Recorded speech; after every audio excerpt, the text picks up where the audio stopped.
Oh, hello. It's the Fatback 4. Sorry we're late. We were singing Happy Birthday to Grizz.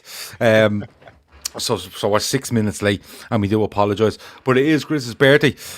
He hasn't disclosed his age like any normal woman wouldn't. Grizz, happy birthday, my man. Thank you, man. Thank you. You're looking fantastic. You really are. Aren't I just? Fresh haircut, new t-shirt. I look like the brown Jamie Home. I mean, look, if you look. I've been called worse, mate. I've been called worse. Come here. Gav, it's all about the t-shirt. I told you, I don't fuck about it. I don't know the name of the brand. It's French Connection. That's the one. I just wanted you to say it. That's the one. Okay. Yeah. But what I have noticed about you though is that while you do look as slim as you've probably looked in 10 years by my reckoning, you look like you've lost a lot of your muscle mass. Is that a fair assumption? Yeah, I said don't mention that, and you've done it on purpose. You're such a wanker. And I know, yeah. And it's live, so we can't do nothing about it. But it happens. Nope. Everyone knows, right? Everyone knows, and Jamie is the perfect man to be on the pod tonight, and with Keith, right? Okay, everyone knows when you do the keto diet, you lose a lot of muscle mass, and these two pros and experts will second me on that. But what is it now? December 6th, right? I should know the dates. Well, you should really, yeah. Give me until Valentine's Day, February the 14th. Watch the muscle mass come back. That's all I'm going to get yourself back down the boxing gym, Chris. That's what it is, man. Yeah. Adama can.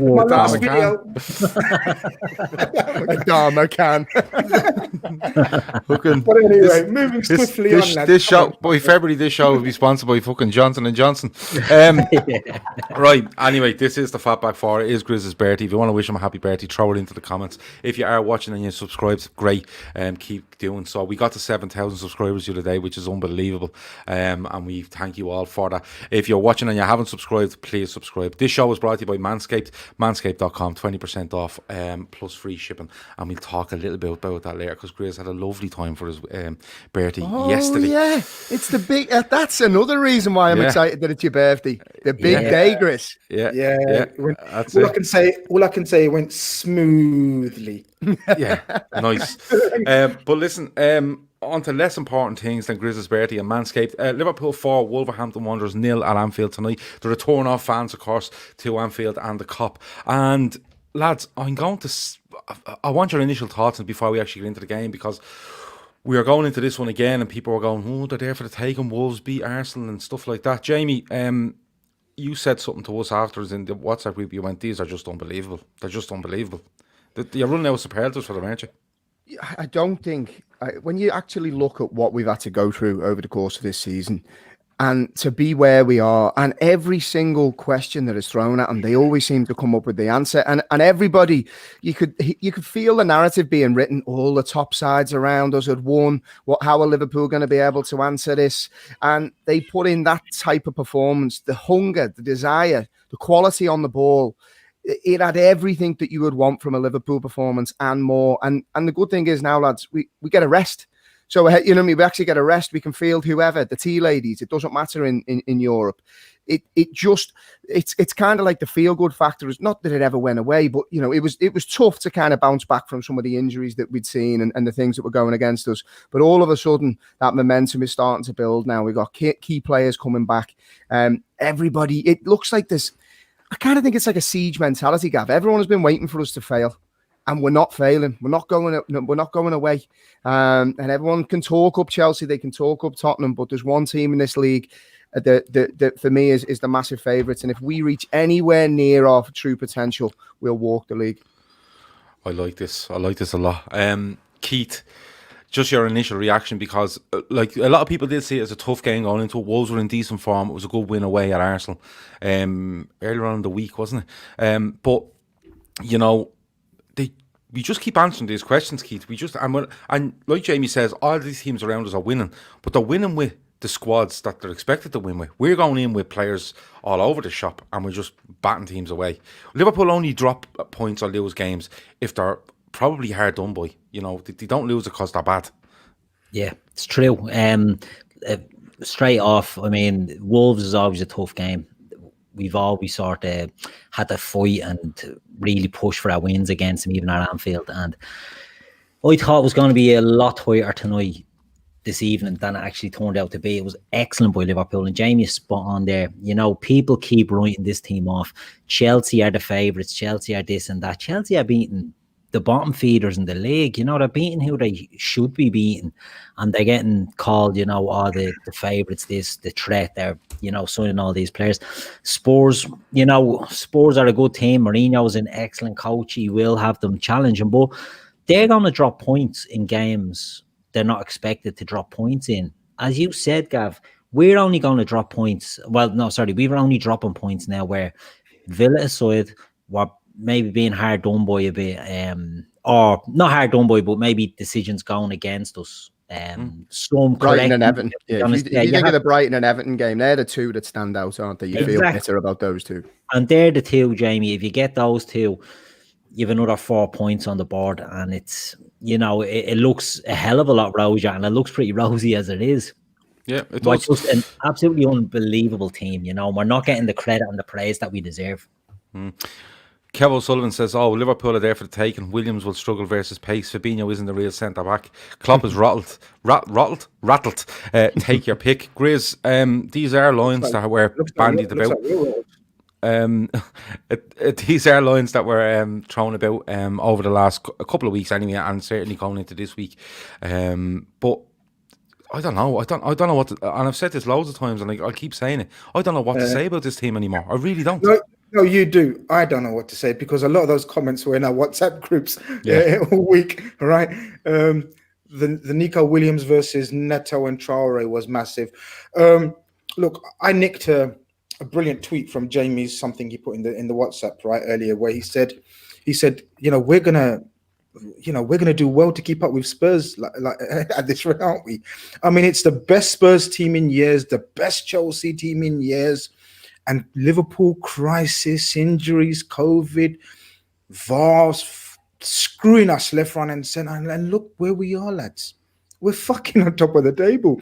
We even managed to fucking bring the goal difference down against one of the better, against one of the better defensive teams around Premier League. You know, when he plays that, well, it's funny because, you know, we done the preview on the Carnage. We managed to do a preview show with Finners of Wolves TV, so shout out to Finners.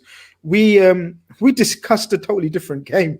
We did. We honestly did. We looked at every angle, every sort of outcome possible. One we didn't think was 4-0 to Liverpool. We thought it might be a tactical, cagey affair. I thought 4-1. I just want to throw it on the record. We thought it's going to be a humdinger of a game, so 4-3, 3-2. Do you know what I mean? Mm-hmm. But these fucking Reds, eh? Yeah, they're unbelievable. They really are. Getting to the team, you know, Kevin Kelleher gets the nod in goal, which was expected, and I was delighted with that. Nico Williams, of course, starts at right back, with rumour around that Trent was back in training and would he start, but Nico starts there. You have Fabinho and Matip as a centre-half partnership. You have Robbo at left back, Henderson, Wijnaldum, Jones, and then, surprising to some people, Jota did not start. You had Mane, Salah and Firmino. You went back to the tried and tested, I suppose. And Jamie, I usually go through these games in chronological order, you know, how things happen. But I want to pick out a few players this week, and we look at the goals and we look at a few incidents as well. So I can only start with the goalkeeper, and I'm fucking delighted for him. I have to say, he comes in during the week in an important European game to give us that rest you were speaking about, and he does exceptionally well. And I thought he was absolutely flawless tonight. Do you know what he does? You know me, I like to get carried away and make big statements, but that's what I'll try not to. Get ready to clip this, Chris. Yeah, I'm particularly giddy tonight. So no, but what I would say is he's got this air about him that all goalkeepers have, where he makes everything look very, very simple. He never looks flustered. The polar opposite to Adrian. And what that does across the whole team, it just transmits a calmness. You can see already that the back four have full faith. There was one particular moment where it could have ended up a bit tricky. I think he went to come for the ball, changed his mind, stepped back. I think it was Matip got a toe to it, played it back to him, and then he just clipped it away. And everything that he does with calmness. He's very assured.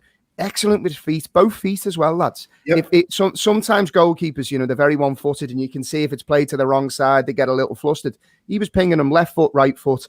And then this is the second game in a row now where he's made an outstanding save. Yeah. His foot, I think it was his footwork to get across I don't know who it was for Wolves. The trip. Great effort. Could have caught him cold, moved his feet very, very well and made a great save. So at this moment in time, lads, the 2 games that he's played, he's been absolutely faultless and exceeded everybody's expectations, I would say. Not mine. Straight in, SALAH LFC says we didn't win the Champions League and League and be called one of the best Premier League teams to be called title rivals to Spurs and Chelsea, managed by Lampard behave. I'm all over that. That's the type of bullishness we should be doing. That's what we need. Thanks for the super chat as well. That's a fair play to you.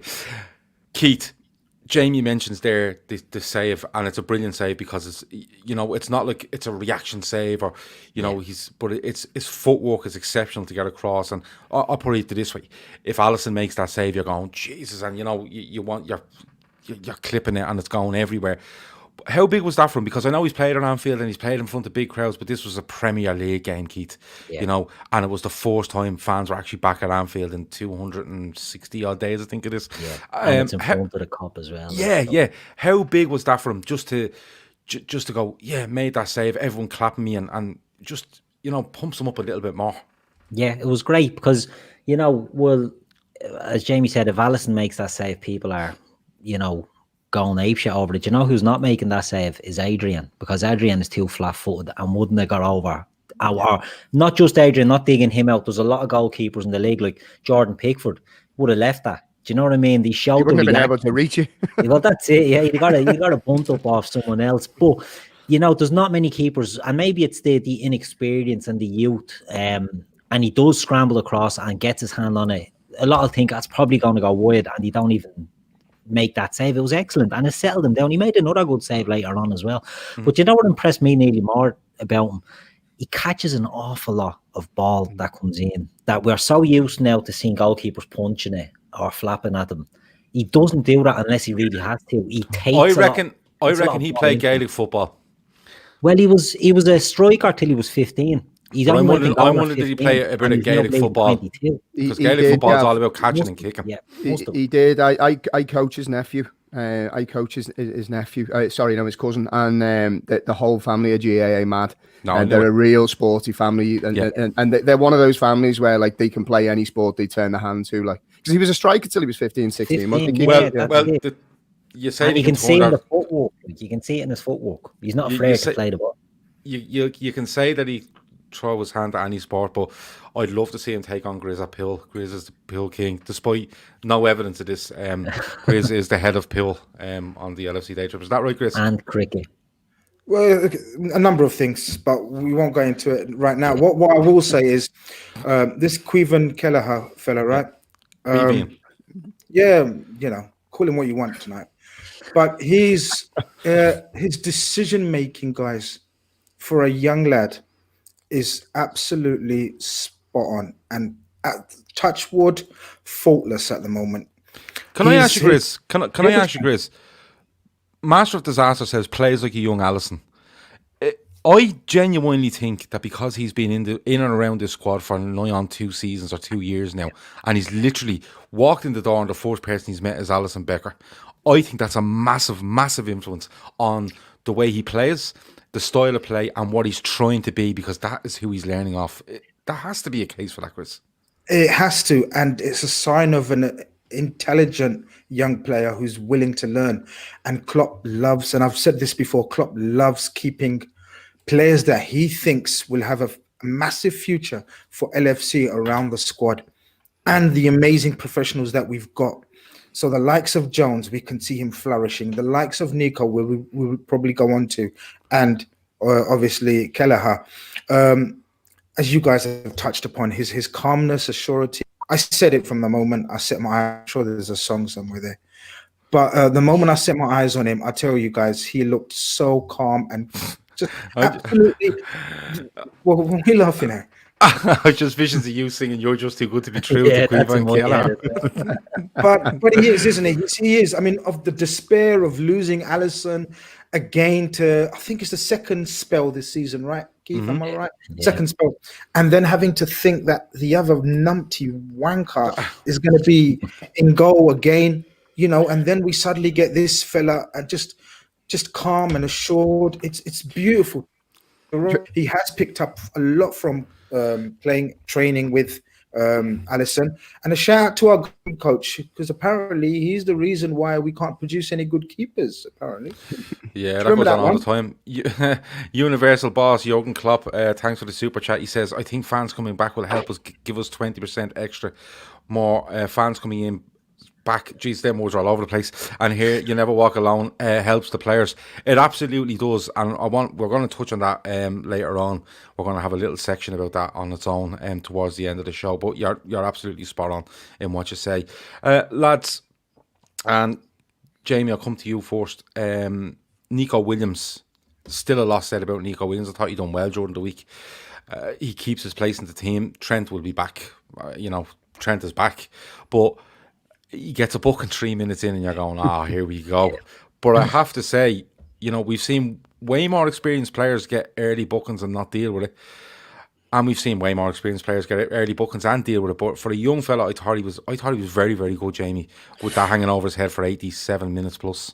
Yeah, it's no coincidence that Wolves switched Traore to try and expose him once he was on that yellow card. I mean, it just the two wingers that you don't want to come up against when you're on a yellow card so early are probably the two lads playing against him tonight. And to be fair, he didn't really put a foot wrong.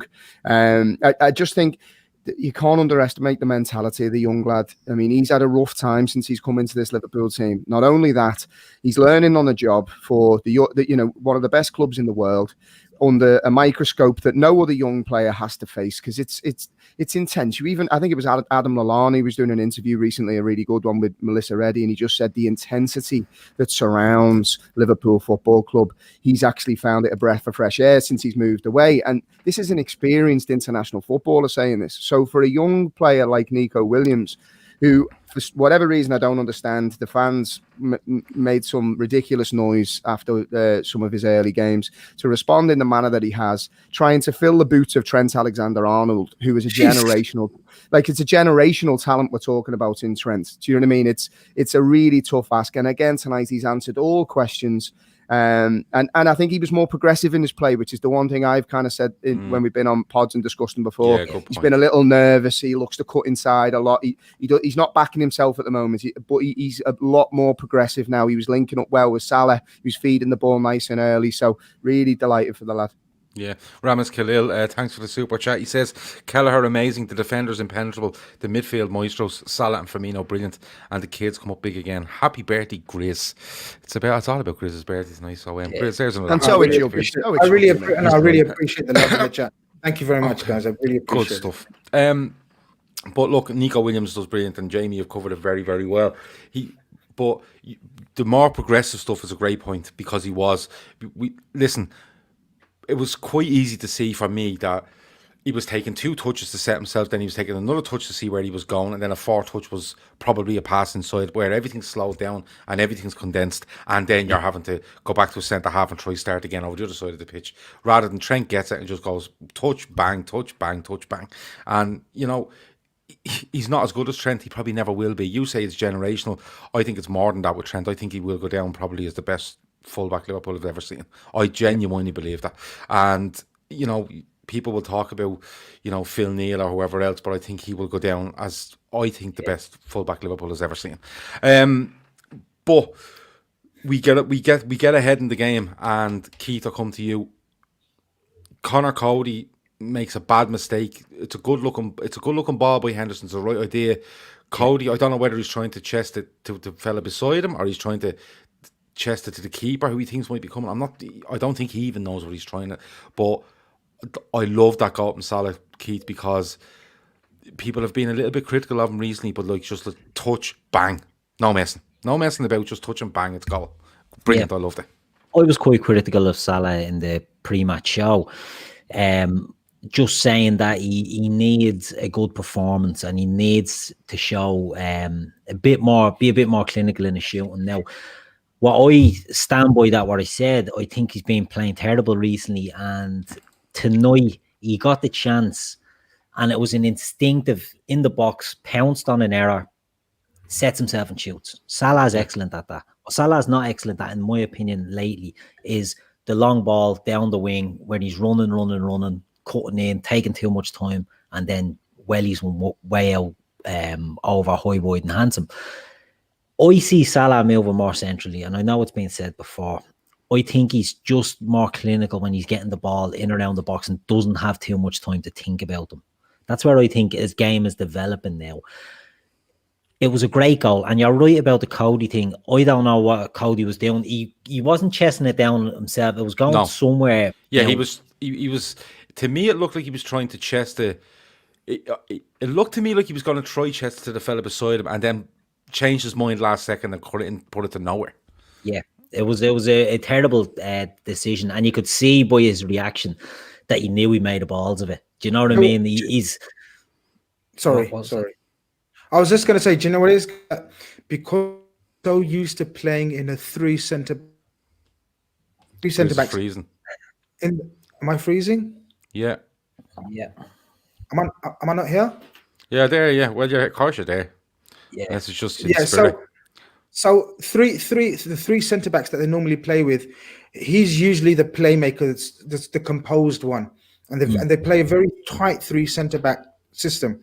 And he probably thought one of them's going to be able to clear it, or someone's going to be able to, sort of clear it after he's chested it down. That wasn't an easy finish from Mo, because normally what happens, a striker in that position, or a forward, or whatever, winger, because the ball was bouncing, you tried to let it stop bouncing, if you know what I mean. There's no more bounces. But he hit it on one of the bounces, half volley, and it was a clinical finish. That's the hungry Mo. I thought he was hungry today, guys. I don't think he's still not at his imperious best, but he was bloody hungry, and you could see it in his play. I thought all three were fantastic today.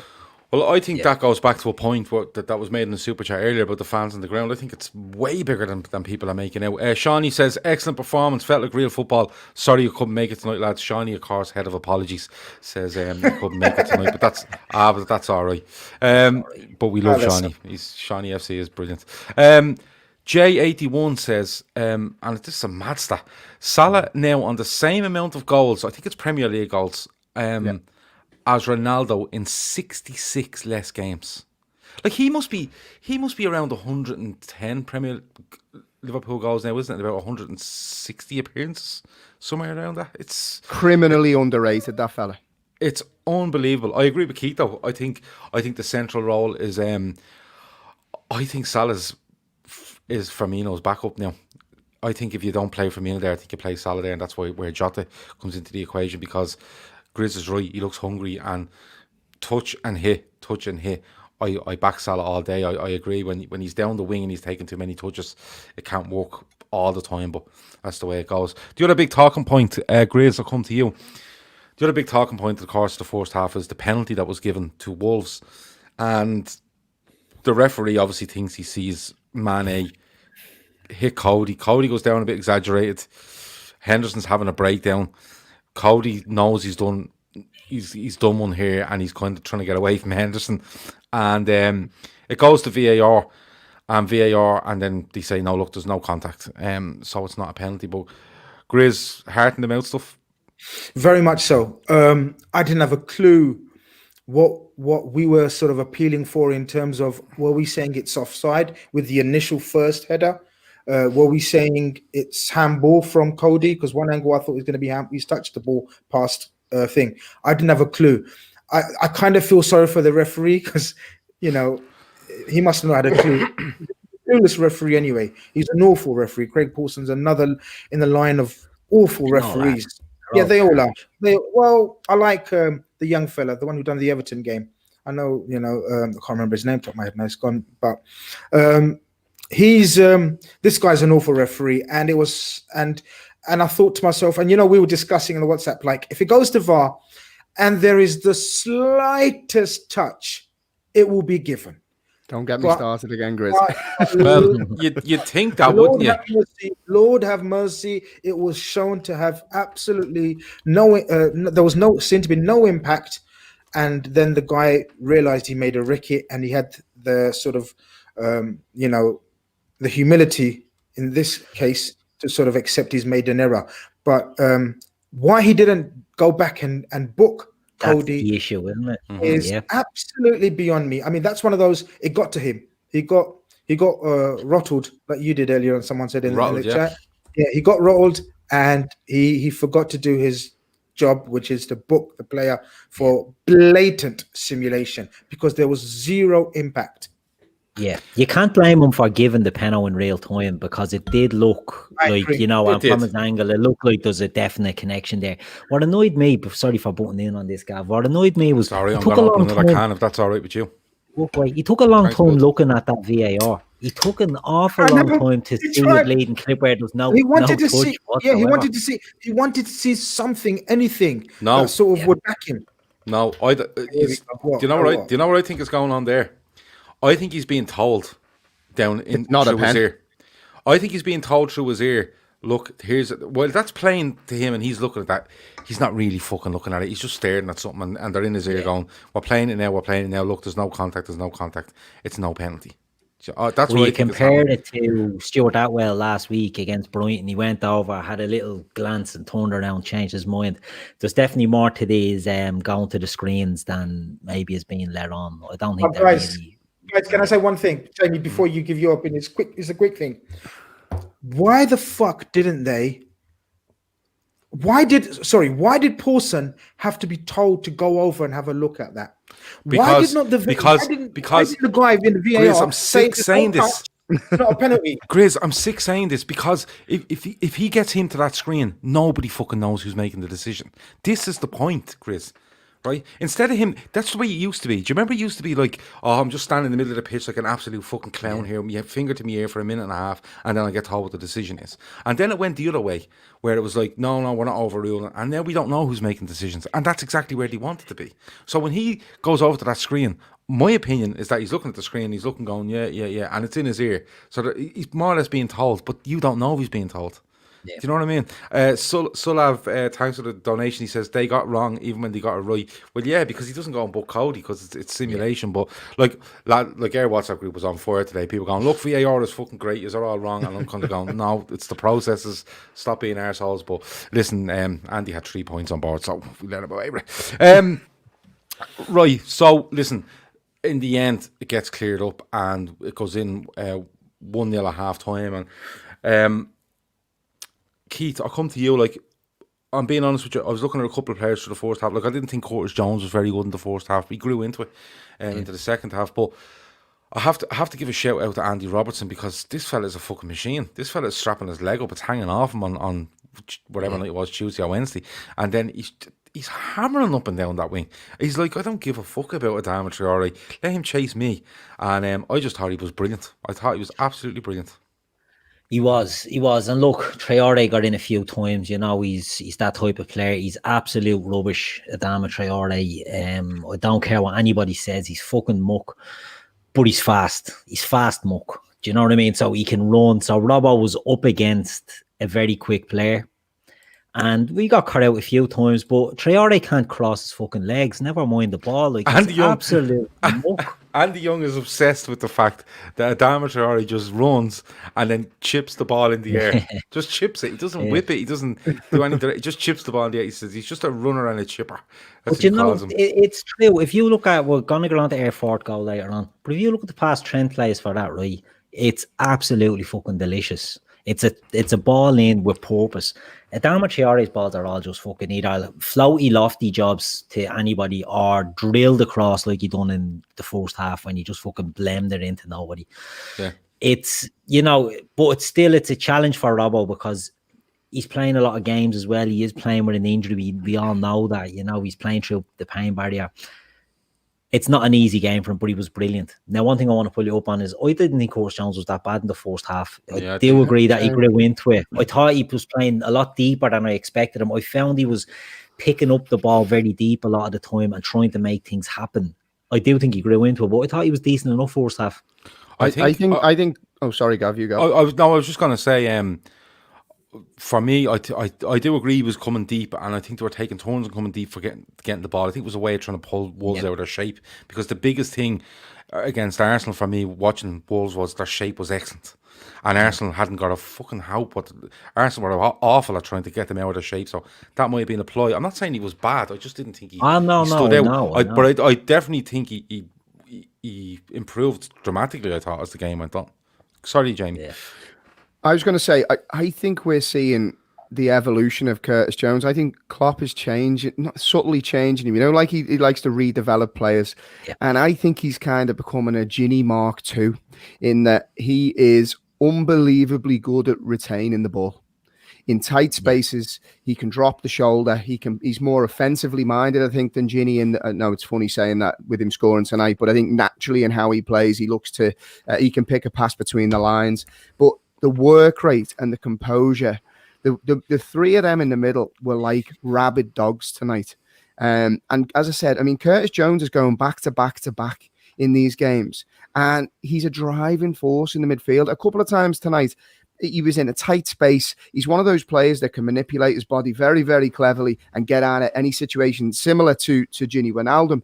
But he also has the ability to lift his head and then pick a pass, ghost past the player, play a ball around the corner.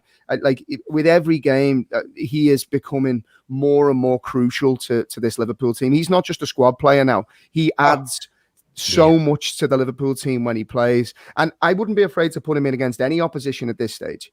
I think he's shown that much mettle now. No, well, to be honest with you, like I wouldn't be worried about putting him in either because, as I said, I think his progression has leaped forward probably a year. I expect him to have it on the fringes first teamer for this year and then look to progress next year. But I think just the situation we're in needs a must, and he's being put in there and he's enjoying it. And it goes back to what we spoke about, whatever show it was, because we do have fucking many now, to be honest. But the show where we said he wanted to be in this team. He was telling Klopp he wanted to be in this team. So, put up or shut up. And he, in fairness to him, he's putting up. Grizz, you wanted to say something? Yeah, I was the same as you, Gav. We discussed it in the WhatsApp that I think me and you thought he was poor in the first half. But looking back, I think we were harsh because I think the overall game we were kind of play. Because I'm going to be honest. I thought we're going to go hell for leather and really attack them in the first half. The old Liverpool sort of, we got attackers, we got loads of them, and they're fucking good, and we're going to blitz you. But we played like the champions of last season, where we controlled the whole game, near enough from start to end. And I think Curtis Jones was selected, and another genius move by a genius coach for that very reason, like Jamie alluded to, in terms of he's got the press, he's got the energy. And then when he gets the ball, he knows how to calm it down. Criticism for the first half was he was slowing the forward play, especially when we were on the counters, too slow. And that was his criticism when he first came in the team. But again, in the second half, if Klopp had a word with him, I don't know. If the team had a word with him, I don't know. But he was a different dynamic footballer in the second half. Fair play to the kid, man. Do you know what, though, Chris? I was looking at the game, right? And I think we were kind of guilty a little bit because of the opposition. And both teams, it was 4-3-3, 4-3-3. Everybody was matched up perfectly. And they're both very, very quick teams on the break. So the first 15, 20 minutes, it was nearly like players in possession didn't want to take too many risks because sometimes when you play against a team like a Wolves or a Liverpool, you're nearly at your most vulnerable when you're in possession of the football. So if you lose the ball high by taking a chance, boom, Wolves are away. Traore's off down the wing. So I feel like the first 20 minutes, it was kind of like both teams were sussing each other out and they didn't really want to take too many chances. And I agree. I mean, maybe Jones was taking a few too many touches to start with. But then as the game evolved, then he started to really come into his own. He did. Avo says Curtis has matured so quickly. He's dropped his line by 10 yards and looks so much better. Now, Bob Paddock says something here, right? And it sounds ludicrous when you say it. He says Jones is the new David Silva. But I see the comparison, and I don't mean to compare David Silva directly to Curtis Jones. But what I do see is David Silva arrives in England as an attacking midfielder, right? For me, an attacking midfielder, he gets in the hole and he does this and he does that, right? Or winger, whatever. He's an attacking player, right? Yeah. And if you watch his progression at Manchester City, he ends up being a central midfielder that controls the game. He's neat and tidy. He turns out with tight positions. He beats the press with, a touch, a turn, and he's getting players away. So good around the box. And Curtis Jones was always seen as an attacking, whether it be a wide player or a 10. And maybe, I don't know, maybe you see him drop 10, 15 yards and go, yeah, I'll sit at the base of the midfield if you want. Because if I do get away from someone, I have the ability to glide past players. But like Jamie says, he's able to hold the ball. He's actually really good in tight spaces at holding it. So although it sounds a ludicrous comparison, I can see where he's coming from with that, simply because of the style. I'm not saying the quality of David Silva is there. The attributes. Maybe the attributes and style, yeah. You know, you get the ball, Genie has them as well. You get the ball in tight spaces and you're able to just, the similarity, I suppose, with Jones and David Silva, it's a shake of the hips, isn't it? It's a little wiggle. As Jamie said, the body shape just changes and he's gone. He's very good at it. And he'll only get better at it as well. He's only 19, only establishing himself in the team. I think there's a lot to come from Curtis Jones. I like the comparison too, you know, lads. I've been thinking about it since someone said it. 1 minute of it. Kieran Torrance says, forget Curtis Jones is Curtis Jones. Forget comparisons.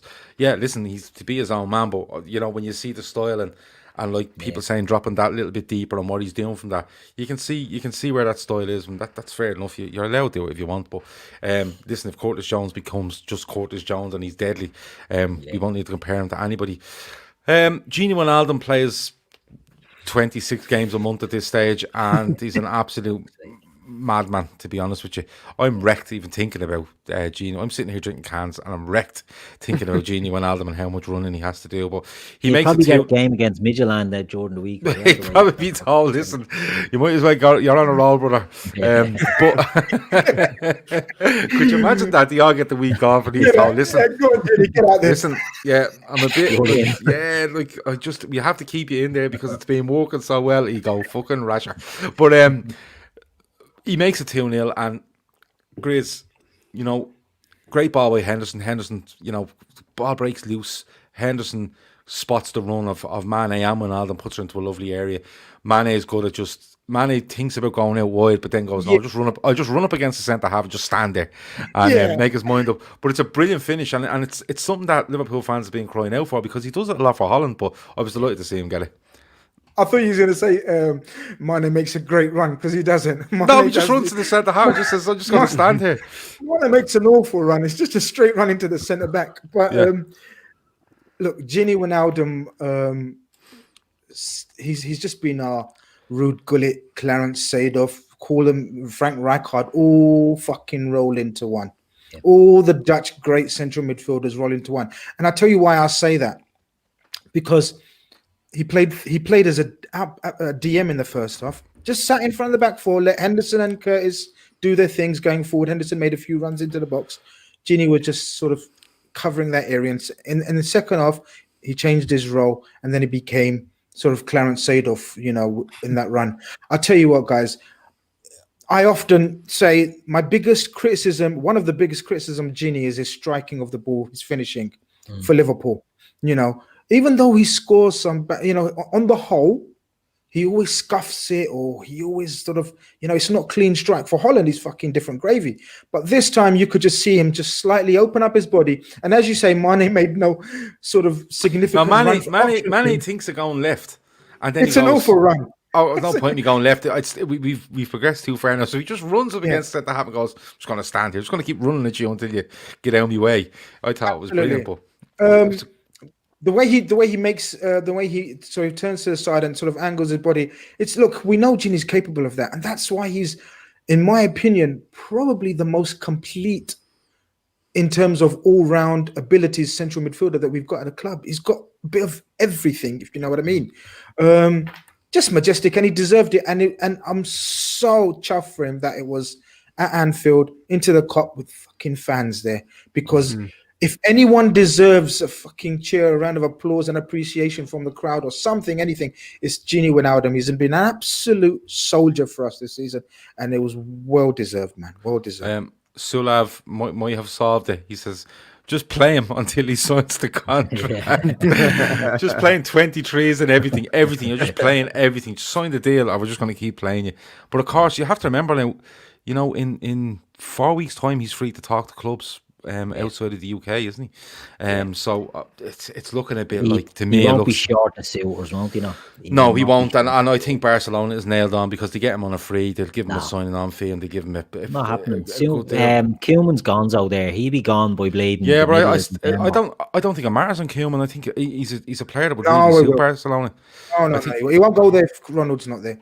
yeah, I don't know. We'll have to look. I don't know, but it's a cracking goal, and Jamie, I kind of settled any nerves I had. I'm being honest, because anything can happen in a game of football. You know, you have a young goalkeeper in goal. You have a young fullback. You still have an untested, to a certain extent, centre half partnership, and you've a midfielder like in Henderson coming back from.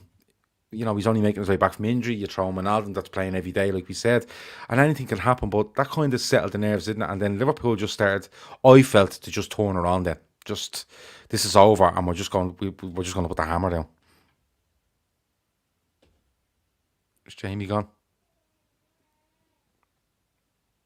If he gas, if he just says, I Yeah, think Jamie's yeah. frozen now. But go Yeah, on, he's Keith. frozen. But Keith, I'll give it to you. go again, because I thought that was going to Jamie. What were you saying? I was saying the game can go anyway because of the players we have on the pitch and the circumstances around that. Jamie's back. Yeah. I don't know if you heard the question, but Is it my chance to praise Hen? oh, he's frozen again. Jamie. Yeah, no, you're better off dropping out and coming back in, Jamie. Drop out completely. But Keith, what I was saying was, I'll try this again. The game can go anyway. You know, the players we have on the pitch, you know, inexperienced players coming back from players just being ran into the ground. But it settles the nerves. I thought Liverpool just, I just thought they were brilliant then. It does. It really is. You touched on, like, Nico Williams I thought was actually very good today, but he was on a yellow, and there was the risk of him going off and all. So, you know, if we lose Nico, we're down to 10 men, we're 1-0 up, anything can happen.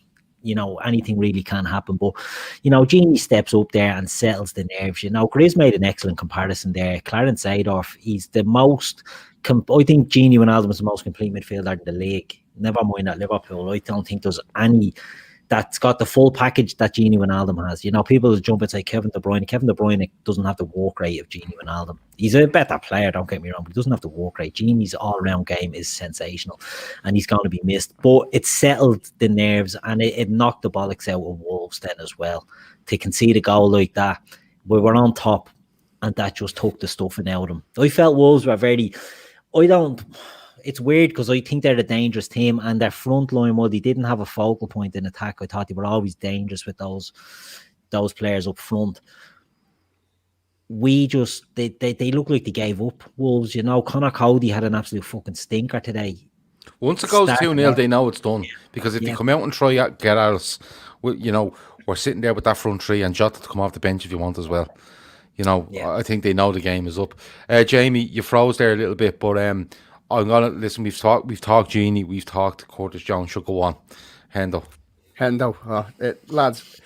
Like, I've always been a massive fan of Jordan Henderson, but I just think what you're seeing now is a Liverpool captain that will be so appreciated. I know he's becoming appreciated, but when he isn't with us anymore, we will look back at his time as a leader. He's in his 10th year at the club. He is getting better and more influential with every minute that he plays for the club. If you think of, you know, I played centre midfield myself, right? And you'll come up and you'll play with teammates who you just love playing with because they just do all the horrible donkey work, right? For want of a better phrase. Henderson runs, chases, harries, directs.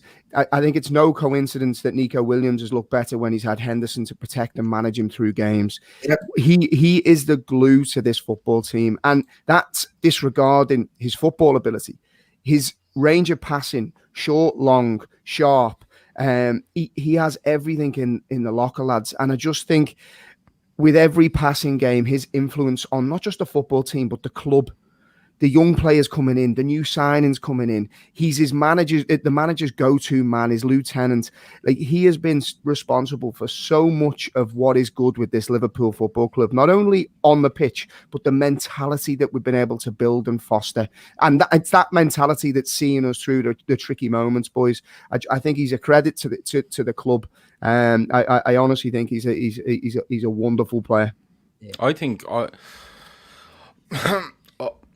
refuse to have discussions on Henderson's importance to the club, or on or off the pitch. I refuse to have them anymore.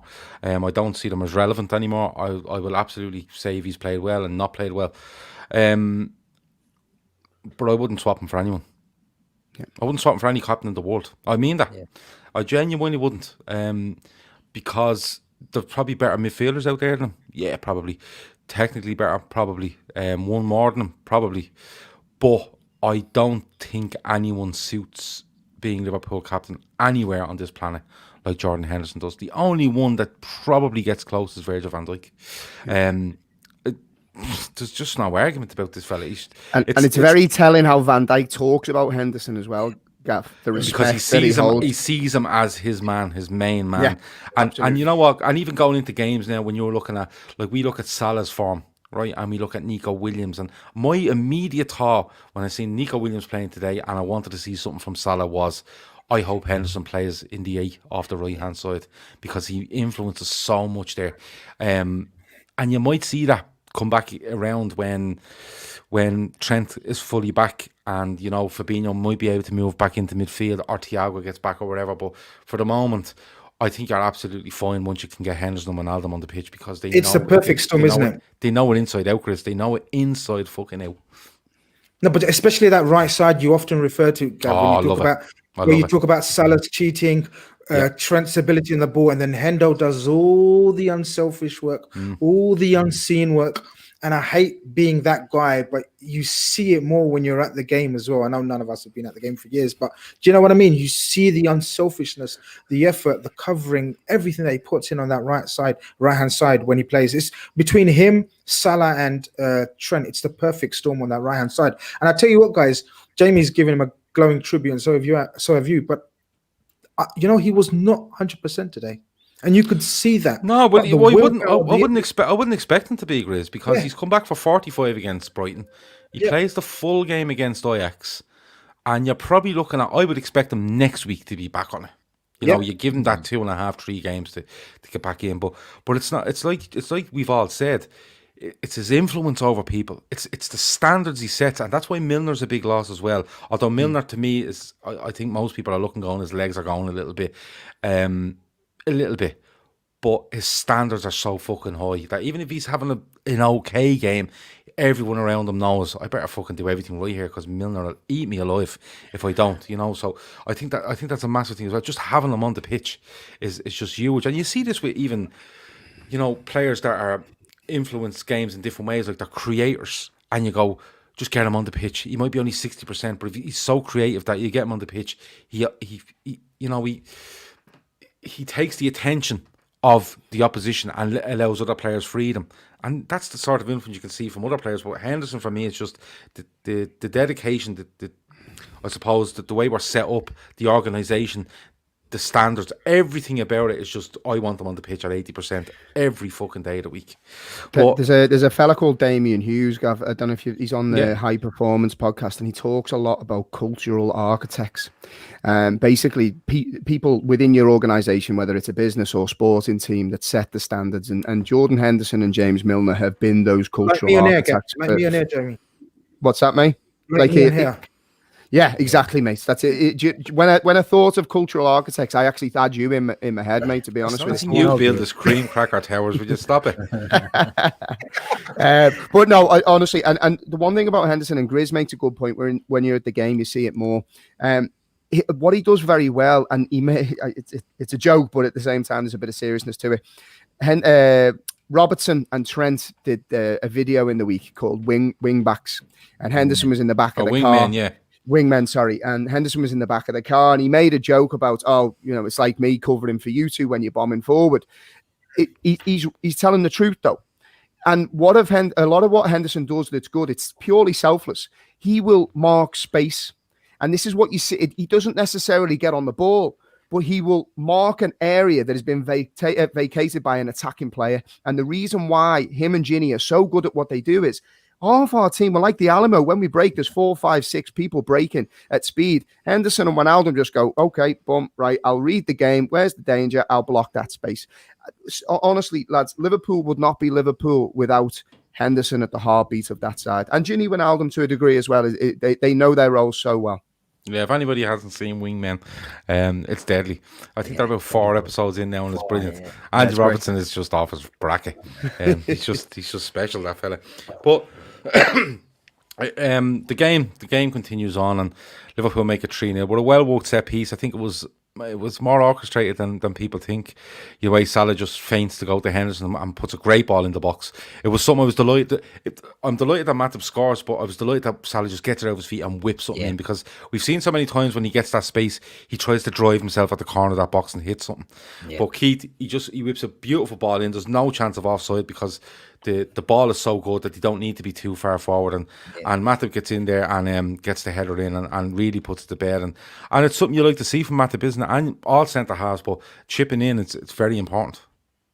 Yeah, it is. It's something that we should be getting more out of, you know. And Matip is very good up in the box, but if you get a delivery like that, right, I could be in the box and it's just hitting you. Do you know what I mean? Matip just need a connection. It's just a connection, isn't it, Jamie? It's just when a ball like that comes in at that angle, at that pace, bang, there's no chance for the keeper. Rui Patricio was a good keeper. He wasn't saving that. There's not fucking hope he was saving that, because the delivery was just that good on it. He's wearing number 11. He shouldn't fucking be in goal. Yeah, that's a blatant disgrace in itself. But, you know, it is what it is.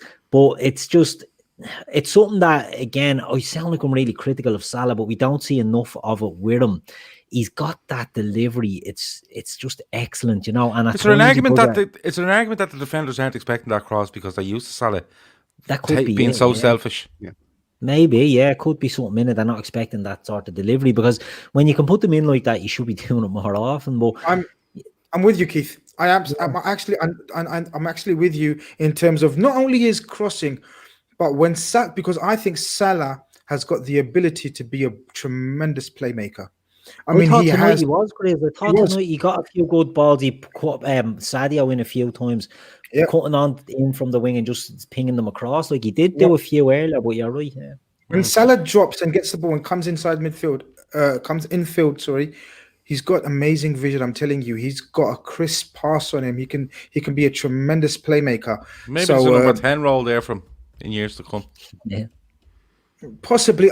He's not on the Sadio and Bobby. Obviously, are more creative in terms of more suited to the number 10 role. But he's got definitely an eye for a pass. And when he's at his playmaking best, added to the hunger that he shows when he's in front of the goal, as I think Jamie said earlier, he's one of the most underrated players, in my opinion, ever in the Premier League. I mean, he's an absolute legend of a Premier League already, in my opinion. By the time he ends, he could be on any number. He really could.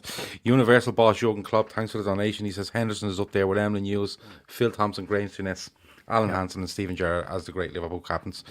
Excuse me, I don't think anyone can argue with that. I have an awful bleeding throat on me tonight. That's from hanging them bleeding Christmas lights outside the house for 2 hours earlier in a freezing fog. But lads, I want to talk about the crowd, and we'll get to that in a few minutes. I want to talk about Manscaped. Very important update on Manscaped this week. But the fourth goal, and it goes down as a Semedo on goal. Unfortunately, I had fucking Mane in me fancy football as well. How mad I was. Yeah. But it just shows, like, Grizz, what are you laughing at? I'm above you. Grizz, we've spoken about so many players there today, but it's Jones to returning Alexander-Arnold, and what a fucking ball, Grizz. It's actually not funny. It's not actually funny. Do you know what? It's like someone in our WhatsApp group said earlier, we're bashing these 3 or 4-0 and we bring on Jota. We're absolute scumbags, aren't we?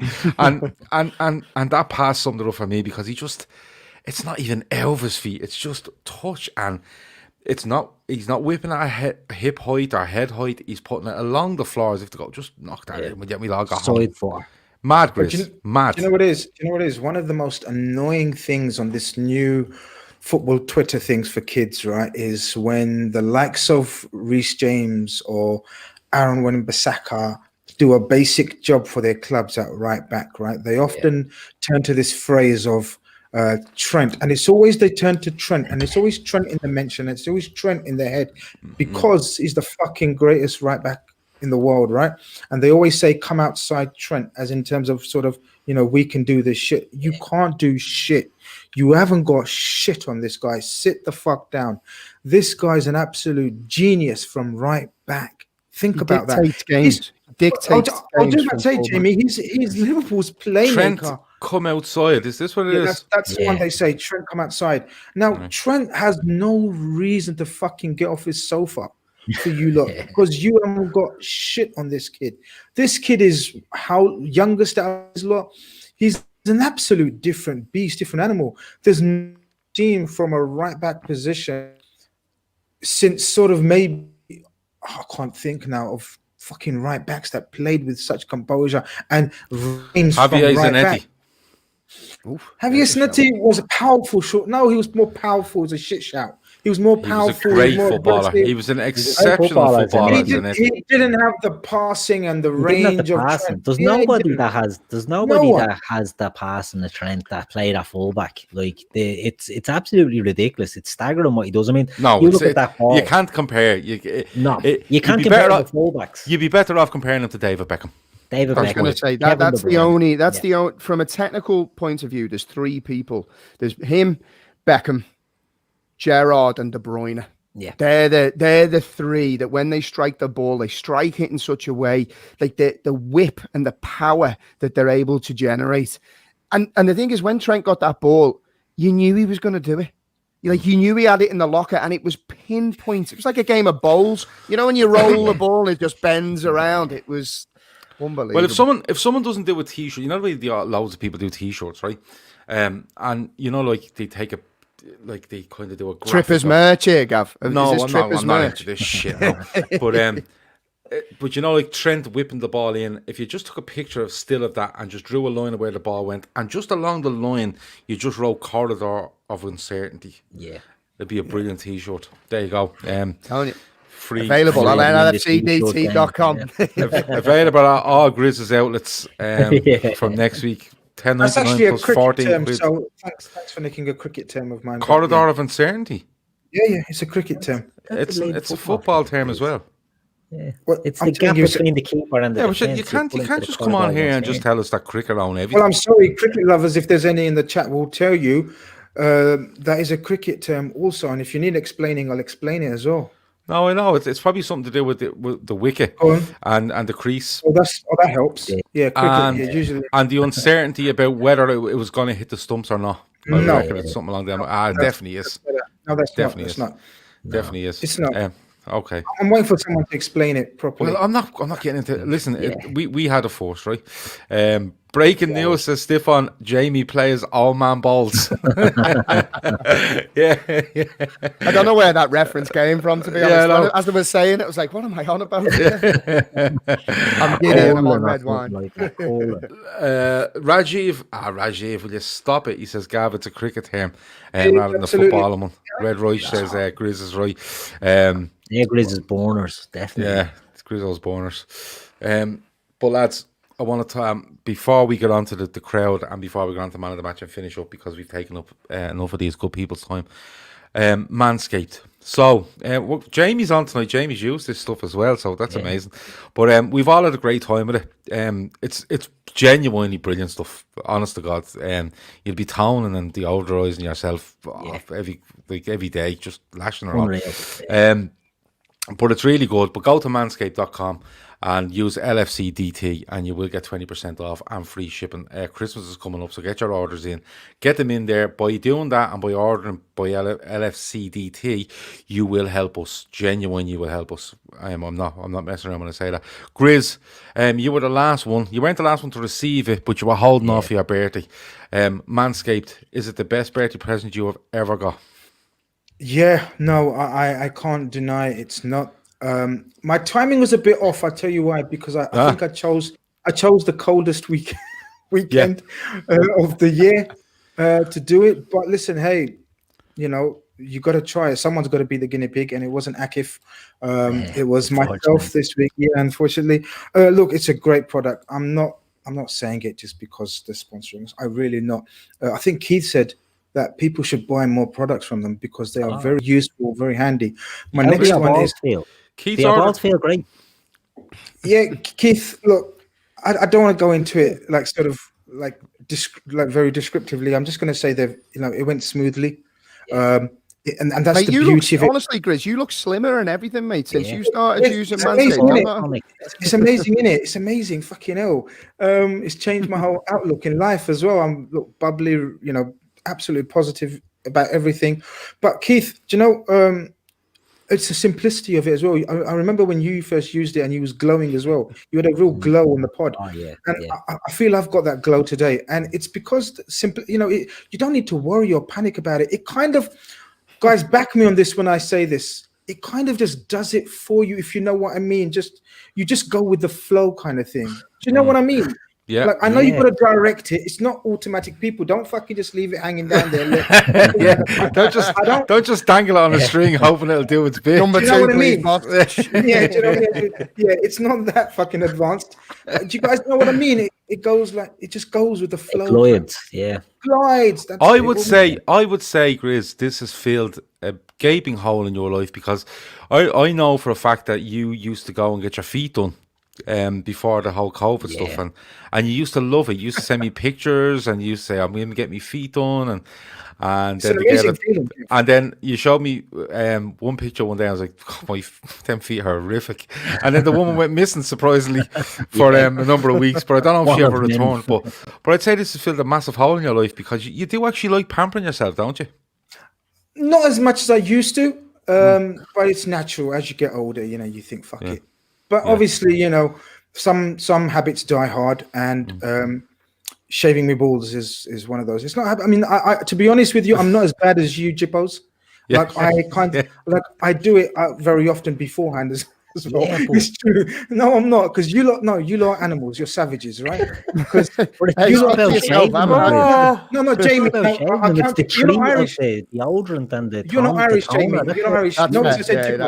That's fair. Yeah. So you guys have been looking forward to this for fucking years, right? Waiting to get fucking. Can't believe you just said that. Waiting to get sponsored so you can get to shave your balls. You fucking savages, right? But me, I'm a regular. Like, I'm a regular. So I only saved up this amount of hair like last few weeks just for this. Otherwise, I'm normally a very regular. But the downside of it, right? Because it's so fucking cold, you need to wear a couple of pairs of bottoms, to keep it warm. It's fucking freezing. So I'm wearing like trackies tonight. Do you know what's underrated though? Just to finish off before, if we go back to the footy, but the toner, lads. Yeah. It's unreal. I've always been a trimmer anyway, but the toner, I didn't know that I needed ball toner till I had it, and now I can't imagine my life without it, to be perfectly honest with you. Exactly. Yeah. That's it. The deodorant and the toner is the game changer. Yeah, it's unbelievable. But listen, I know Keith has ordered other stuff off the site as well, and a couple of lads I know have ordered other bits as well. And like you said, LFC DT, and you will get 20% off free shipping. And genuinely, by doing that and buying it for yourself or a brother or an uncle or a father or son or whatever it might be, get them for your ma as well if you want. It doesn't matter.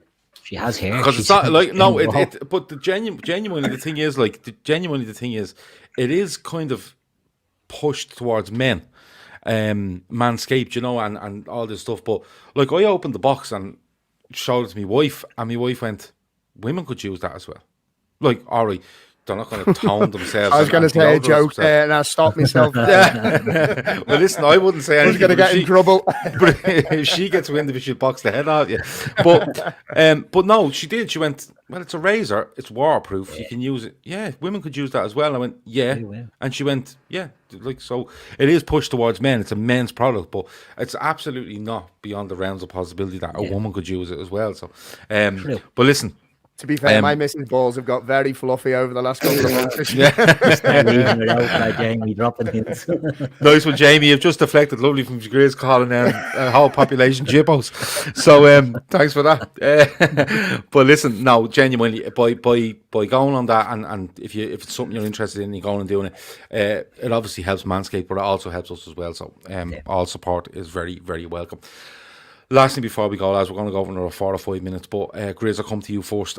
Crowd is back in Anfield today. 2,000, was it 1,500 in the Cop, 500 in the main stand? So 2,000 altogether. They're going to reassess that after the Spurs game. I think all things going well as to how many you can have.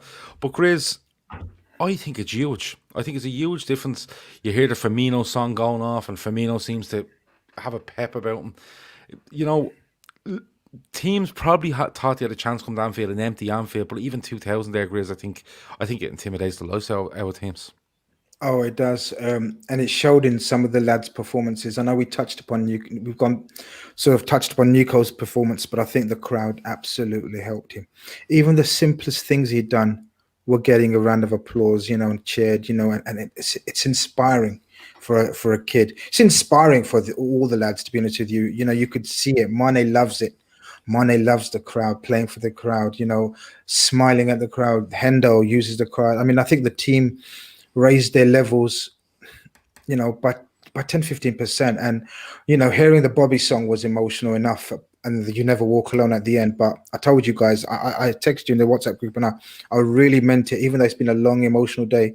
That Klopp fist pump that he does into the crowd at the end, it made me really emotional, lads. And I'm being really serious here, no fucking about. And hopefully they do review it and they can bring about sort of increasing the numbers that can get into crowds, because we know football. We've talked about it. Some of us who are real fucking football men, we've said, it's bullshit. This version of football is bullshit without fans and so much intervention with VAR, whatever. But today we saw glimpses, of what football was like and what it can be like when hopefully everything gets back to normal. Yeah, like Jamie, social media can become fucking outrageously bad at times, and like there's players out there that look at it, don't look at it, whatever it might be. But like Grizz said something earlier, like you notice these teams are at a game a lot more and stuff like that.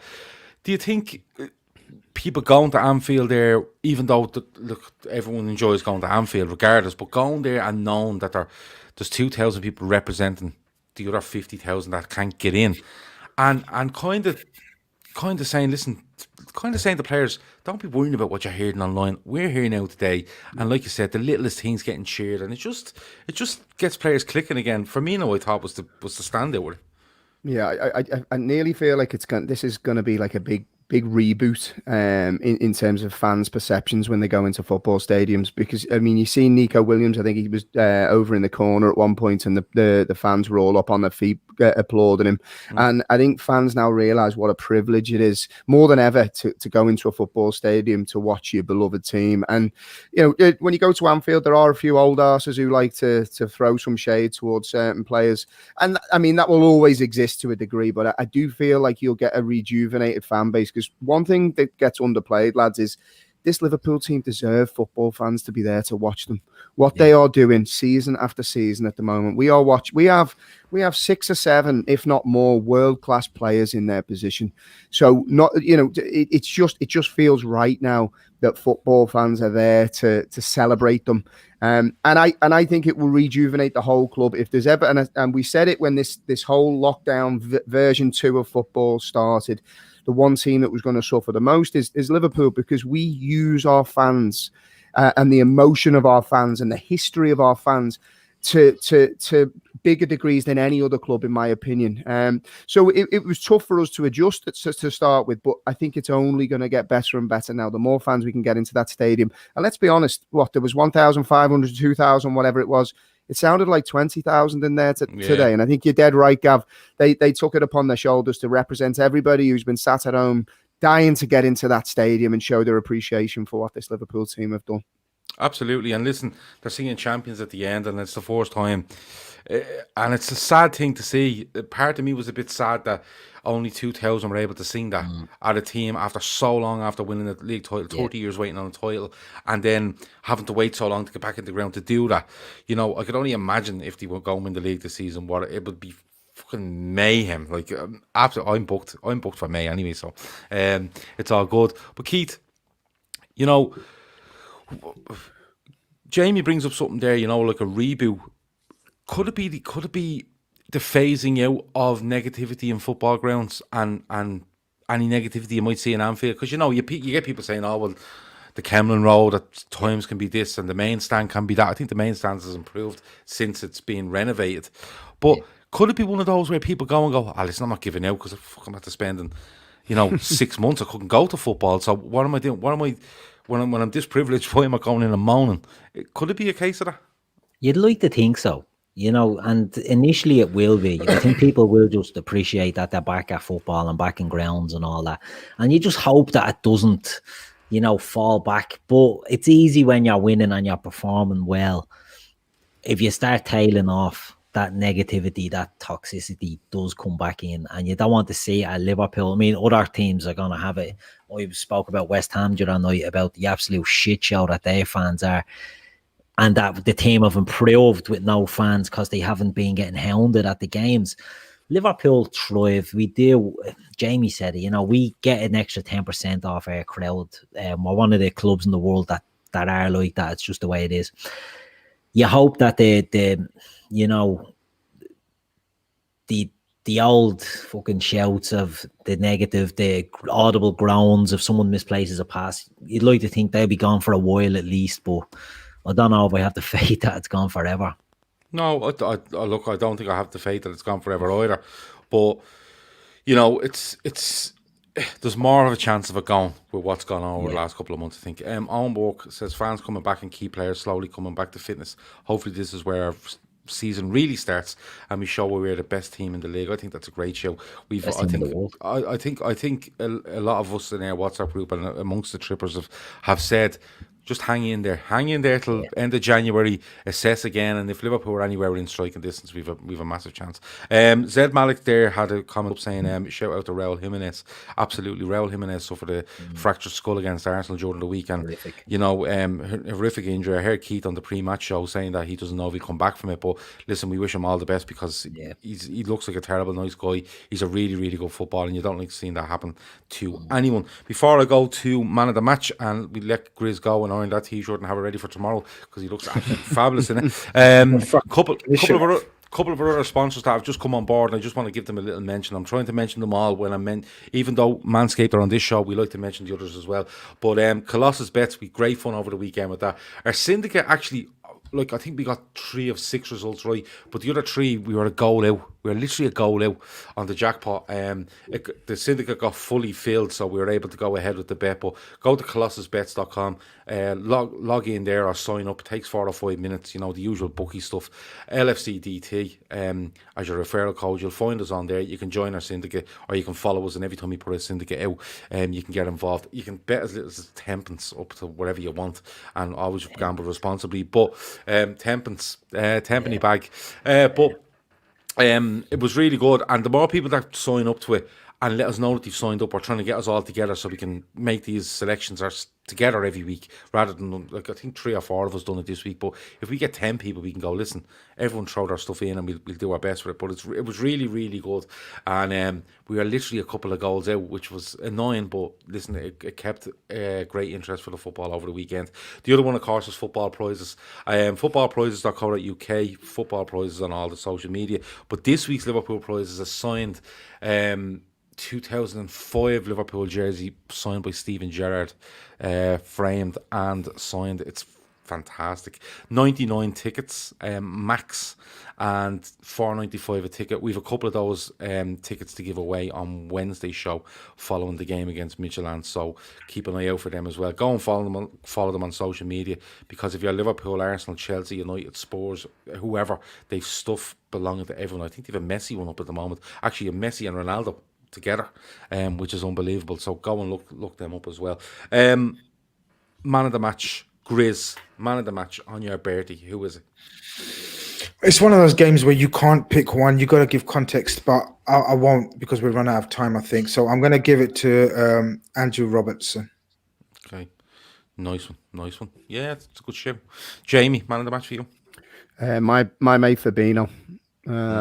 I just think game after game, like I've said it a couple of times, and I'm probably going to start raising the bar every time that I say it now because he just seems to get better. He is the second best centre back in the Premier League behind Virgil van Dijk, and I genuinely believe that. I think he's immense, lads. Yeah. I think he's what Man City wanted Fernandinho to be. Yeah, that's what I think he is. I think he's great shout. Phenomenal. Keith, man of the match. Yeah, I was going to go with Fabinho as well. But just to throw another name in, I'm going to go with Quiveen. I thought he was excellent. Thought Quiveen in goal. As we touched on earlier, great save from Podence. Does another good save in the second half, but his handling of crosses and not being afraid to come out and command his box really impressed me. So I'm going to go with Quiveen. I'm going to go with Gini Wijnaldum because he's literally playing 2 games a day and he's still putting in performances like that. Fabinho's a brilliant shout. Robertson's a brilliant shout. Kelleher's a brilliant shout.